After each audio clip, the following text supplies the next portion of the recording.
So I've finished my research for this report, but I'm going to need some help with the meme math. Yada? Weird Al.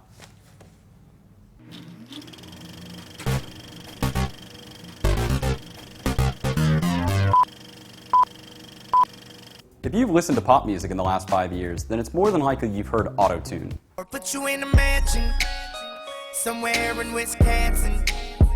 Antares Autotune is a pitch correction plugin that's used to fix a singer's off-key vocals.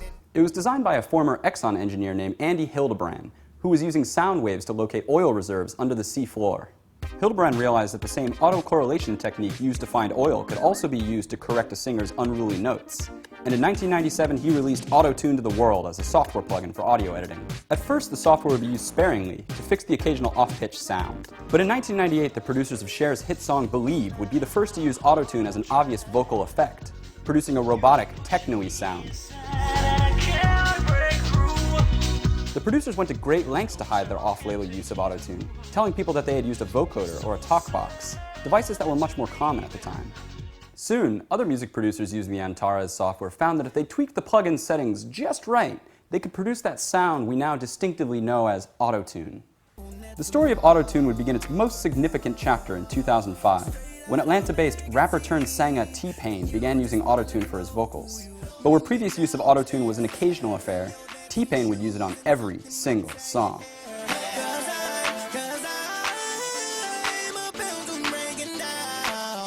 In an industry where everyone tries to hide their imperfections, T-Pain's use of Autotune was blatant.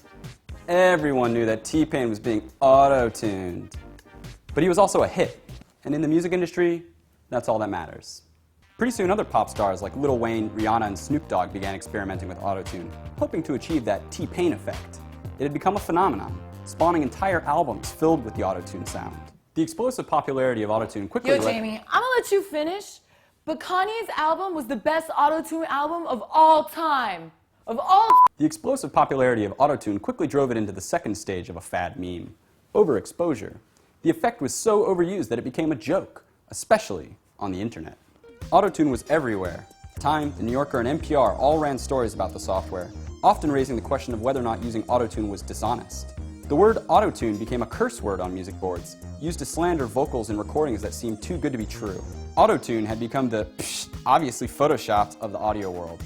But haters will always hate. And after overexposure comes the third and most important stage of the Autotune fad, parody and remix. To help us understand this stage, we've invited our visiting expert in the field of parody and musical lulls, Professor Al Yankovic. Thank you, Jamie Dubs. As we all know, the web is a powerful vehicle for cultural propagation. So when an easy-to-use software plugin is paired with powerful internets, new features are discovered and explored. Do you want to sleep in? For how much longer? For example, who knew that cats, babies, and even Winston Churchill could sing? Lift up your heart.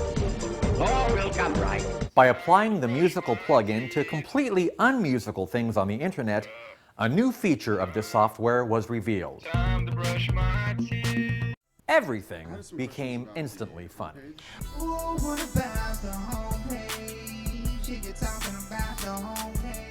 So while the first examples of parody found humor in its overuse, others found that the effect could be used to add a new dimension to their work. In fact, with all of this remix and mashup, the attention given to Autotune would evolve from esoteric mockery into legitimate parody. While making fun of something is easy,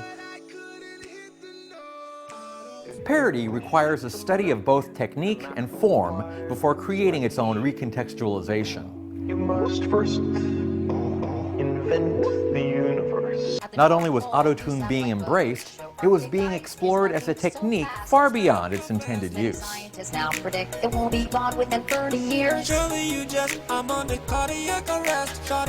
Autotune would reach the pinnacle of self-parody when in 2009, T-Pain worked with Antares to develop an Autotune iPhone app called I Am T-Pain, enabling anyone to sound like a pitch-perfect robot! In June 2009, rapper Jay-Z released Death of Autotune, a diss track writing off Autotune as a gimmick. And while he was hoping to put an end to autotune, the song only served to bring more attention to it. And yes, someone even autotuned Death of Autotune. Anti-auto-tune, death of the ringtone. While Autotune Everything and the T-Pain effect may seem like fads, Seem like fads. that doesn't mean that Autotune is going away. New technologies are often overused and exploited, peaking with parody but eventually settling back into a state of equilibrium. Equilibrium. What may seem played out now can go on to become part of the landscape later. When stereo sound was invented, artists abused the ability to pan from left to right. When turntablism was invented, DJs overscratched. The world is full of fads that create dissonance when they first appear, but perhaps Autotune will return to a point closer to its intended use: finding oil. Shawty.